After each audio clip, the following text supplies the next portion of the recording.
You see, the Quraysh are the custodians of Allah's house. So they're supposed to, and Ibrahim made dua to Allah that the people all over the world, their hearts should be softened towards this house. Okay? That the people's hearts should have this affinity towards Allah's house. And all believers know that they have that softness towards Allah's house. And if you've never been there, your heart desires to go there. You want to go to Hajj, you want to see Allah's house.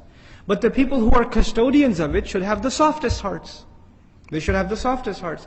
But the thing that makes your heart hard is worldly occupation.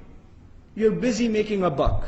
You're busy trying to provide for your family, things like that. So you're so busy in dunya, you don't have time for worshipping Allah, and your hearts become hard.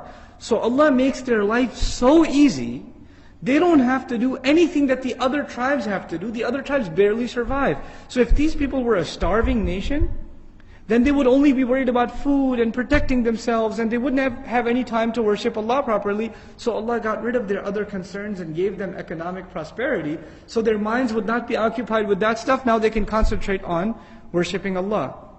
You know, there are two kinds of people that have that amass good wealth. People that make good money and have good salary. You can do two things.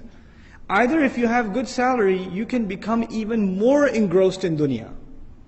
You have good money and you say, might as well go all out. Party, make my entire life a big party, right? And you're constantly looking to add more luxuries in your life and make more money out of the money you already have. Or you could say, man, I'm doing well.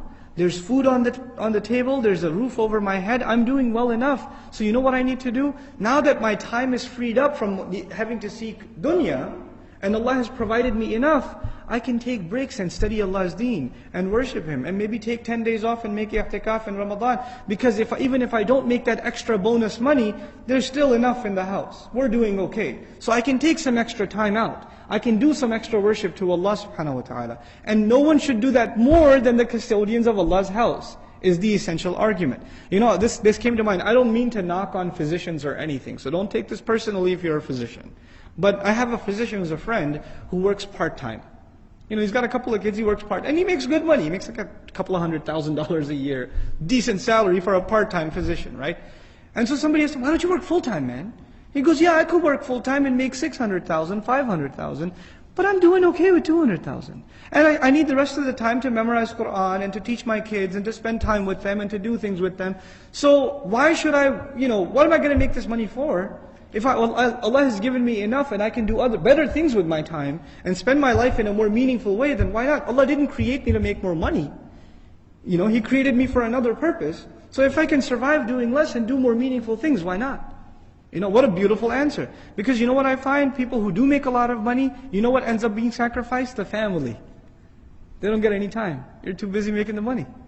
You're too busy going out and, doing the overtime, and then sacrificing the vacation, and by the time you come home, the kids are already asleep.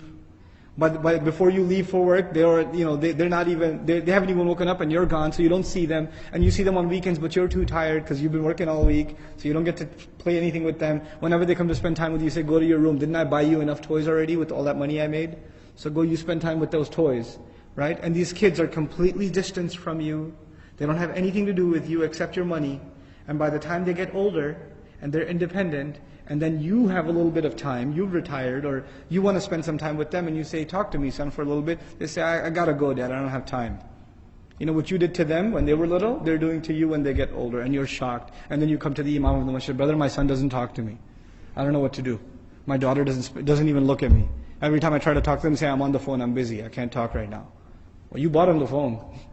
And you bought him the unlimited plan too, right? So who are you blaming, right?